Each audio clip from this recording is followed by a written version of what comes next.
Hey guys, it's Tasha MAMABEARPREPPING. Welcome to the channel. Welcome back to the channel. You know what time it is. Get your drink, pull up. It's early morning, but I already did, you guys. Already spilled some coffee all over myself. Okay, so this is what I want to talk about, you guys. I want to give you really quick some options to get ahead of global famine. So I already did a video. It runs together, you guys. I believe it was last week about global famine and food insecurities and all the causes around the world of what's causing food shortages and inflation of food and food insecurities. There is just a ton of reasons why we're seeing this now around the world, and we're going to continue to see it, and we are going to see it here in the United States if you're not seeing it already, okay? You have a little bit more time before I think we see the masses, start to wake up a little bit and start realizing that there is gaps and there is shortages and there is going to be some things that you just can't get. So what I want to talk about today is a pretty important topic because we talk every day about prepping, being prepared, getting your food, getting your water. And I just want to talk you through how do you make your food last when something major happens. So through this food, famine, this global famine, right? This food shortages and all this stuff, like how do you make it through that? And more importantly, how do you make your food last? Because all of us have different varying levels of where we're at with our food storage, right? You have some people who just started, right? And then you have people who have been doing this for years. But even those folks that have been doing it for years have to be careful, okay? And so I'm going to give you some tips of what I mean by careful, okay? I'm going to give you basically stuff you can do now to get ahead of food shortages, food insecurities, not having the ability to get it, okay? And then stuff that you're going to do when something immediately happens. An immediate threat happens. And it's like, oh, wow, what I have in my home is what I have, right? There might not be the ability to get any more, okay? So just to get your mind thinking about things, because right now, while you have time, there might be some stuff that you think through that you're like, okay, I still need to do this stuff, okay? So my list is longer too for the stuff to do now. So stuff that you can do now is obviously stacking food is the number one thing, right? Getting food, getting shelf-stable foods in your home, stacking them up. Continue to do that while you can. That's not hoarding, you guys, or prepping. It's little by little. And number one thing that you can still do right now is stack food. Next thing is just preserve food. So again, take the food that you have, take the food that you're buying, and learn how to preserve it to make it last longer. So for example, if you're buying crackers, for example, yeah, you could buy 10 or 20 boxes of crackers, or not even all at once, just little by little, right? But if you don't preserve those or eat them right away, those crackers are going to be stale, okay? And so then you're going to find yourself like, oh, I've been getting an extra box of crackers every payday, right? And now I have 20, and guess what? If you go into your storage right now, those 20 boxes of crackers are probably stale as all shit, okay? So you have to learn how to preserve your food. So you need to go through your food storage, keep stacking it, figuring out what needs to be preserved to keep it a little bit longer, because some stuff is just not buy it and put on the shelf, okay? Next thing is learn now basic menu planning, basic meal planning, okay? I say that because there's a lot of meals. You're not going to be cooking crab legs with your special butter sauce and you know what I'm saying? Yes, I'm not saying you can't have that stuff, okay? If you've prepped that stuff, yes, you can still eat that stuff. But I'm saying the average person is not going to be pulling out and eating crab legs and making special butter sauces, over caviar and, you see what I'm saying? You know where I'm getting is learn your basic meals. Learn your one-pot meals, your one-pan meals, your crock-pot meals, okay? Whether you have power or not, you're going to want to learn how to do those basic Great Depression type meals, if you will. Meat, vegetables, a carb, throw it all together in a stew, in a pot, and you had a meal, okay? A meal that you could stretch. So learn your basic meals. Another thing is learn fillers. So learn that, hey, I'm going to take that one pot and then I'm going to make it stretch by making a small pot of rice to go with it, or beans, and having that as your filler, right? And having your meal over it, because that's going to stretch your food to where that initial basic meal, you're not having to make a meal for, let's say, 4 people. You can cut that in half, the amount you're cooking, and then you're using the filler to make the meal bigger, okay? And yeah, could you make the meal bigger? Yes, but it's easier. Instead of having to meal plan that much more food, you cut that food in half and you just buy bulk in the fillers. And the filler can be, you know, different things so that you're not getting bored. I'm not saying rice is the filler for everything. You have rice, beans, pastas, you know, other carbs, okay? That's what I'm saying is, but just think about your fillers and then start stacking those in like a bulk form so you make sure you really, really have those.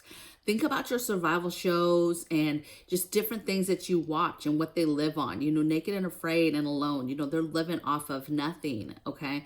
They, Survival, the show, I mean, they had bags of rice if they were lucky, okay? And they were literally eating, if they were lucky, you know, a cup of rice a day, okay? But they were living, all right? So just get those basics. There's whole cultures, you guys, that live off of rice and beans. Whole cultures of people that been living on rice and beans since the end of time, okay? So that's a staple. To me, that's a filler is what I say, what I call that. Okay, and then another thing is just do your inventories. Figure out now what food you have, what meals you have, what things you would put together, what you still need, and fill those holes. And then the last thing I have is, you know, learning how to garden. Learn to garden, start a garden. I don't care if you start, I just started this year and I'm having pretty good success, but it's still a learning curve. Like there's still things I'm learning. I'm having to move things around because of the climate, because of sun, too much sun, not enough sun, not enough. So I'm really still on a learning curve, you guys, but I'm doing it, okay? I'm producing fruits and vegetables. Like that's huge, okay? And then preserve that, all right? Food is just the most important thing that you need to learn how to provide for yourself and how to use your hands to grow something. If you are in an apartment, I'm in an apartment, you guys. If you're in an apartment and you just have zero space, just find some small counter and just do a bucket and just do like 4 or 5 herbs in that. Just throw a bunch of herbs in it and just see what happens, okay? I get it. We do not have a lot of space. Maybe you have a little tiny porch space next to the door. Throw a pot there and just throw some herbs in it. Try to do what you can. If you don't have a lot of space, get those vertical. I'm just telling you stuff I would do. I would have vertical gardens all over my walls then. If I had zero space to put a pot or put a plant or something like that, then I'm using my walls literally for hanging wall gardens. You know, I'm hanging plants from the ceiling. You know, I'm doing things like that, all right? Just see what you can do. Just see what happens, you guys, and think outside the box and be unconventional, you know? What happens if you just take, you know, a tomato plant and put it in a hanging planter that you hang up by the window? Like, it takes zero space from you. Let's just see what happens. Now, tomatoes get big, but you can prune it back. Maybe start small with cherry tomatoes. I don't know, you guys, but we've got to get this going, okay? Because these are skills that you've got to learn now. Otherwise, the learning curve is steep, okay? And your survival could depend on it. All right. So now let's get into the other side is what are you going to do later? So something has happened, an immediate threat has happened. You know, what do you do? Okay. So I put, obviously rationing, okay? Rationing what everybody's getting. This is going to be hard because you have American families who like to eat. We like to eat big meals, big plates of food, and you're going to have to learn to ration and also cut back servings, okay? You're going to be making one pot meal type things, and you're going to be literally saying, hey, you're going to get this bowl of this soup or this food that I put together, and you're only going to get 1 or 2 cups total, right? You're going to figure out what's right for your family and learn to cut back. We as people, you guys eat way too much anyway. I mean, look at all these fat stores I got, okay? I got fat stores for days, all right? But that's only gonna last so long, and you're gonna need food. But you're gonna have to make the food wherever you are at in your food storage. When something happens, you're gonna have to make it count and make it last for as long as you possibly can. The next thing I have is don't make extra. So this kind of goes into American families and the idea that we eat these big stinking plates of food. Think about when you go out. Think about all that food that we eat when you eat out.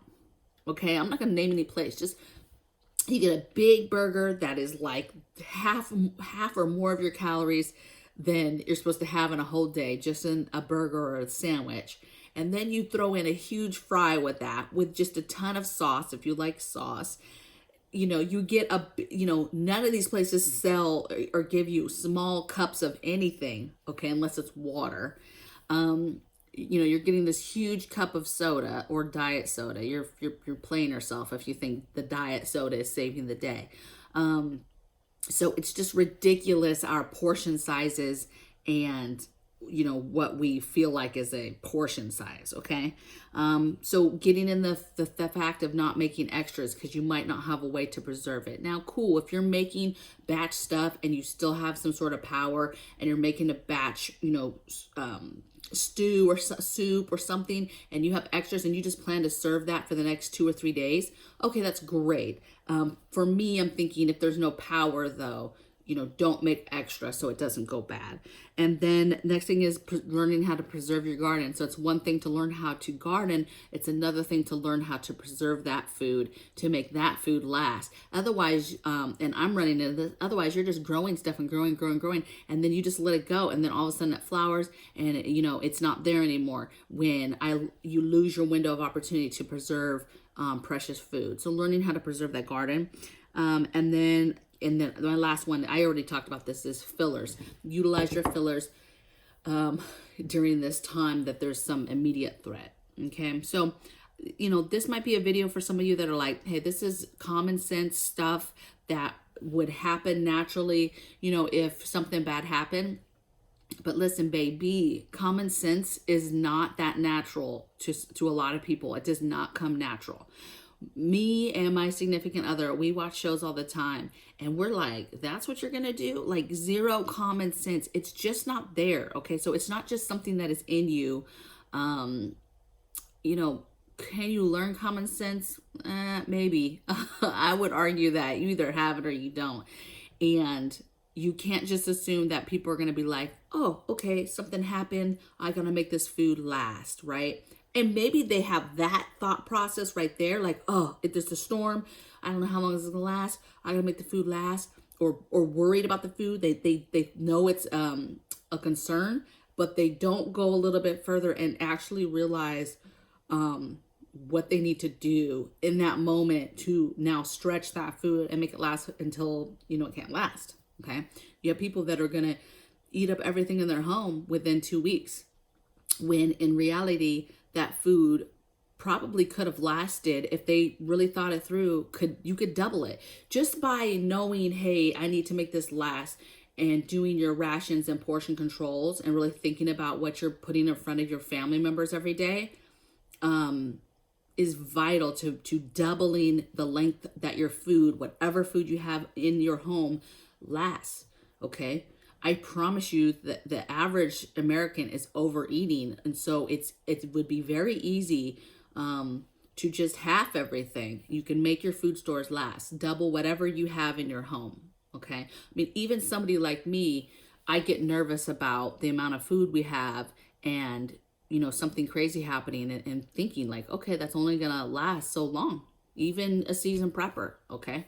So just some food for thought. I'd love to hear in the comments below what you guys think about this, what you're doing. What are your, have you thought about this, and have you thought it through on what you would do if you had to, how you're going to get through this food shortages and inflation and global famine and food wars, if you will. How are you going to get through that? How would you get through a long, natural disaster situation that was weeks long or a month long? Like, what if it happened today? You knew from today, 30 days, you're going to be on your own. And there's going to be no way to replenish what you have in your home. Okay, think about that and then fill those holes. All right, you guys, so I'll see you tomorrow on the next video. Take care. Bye.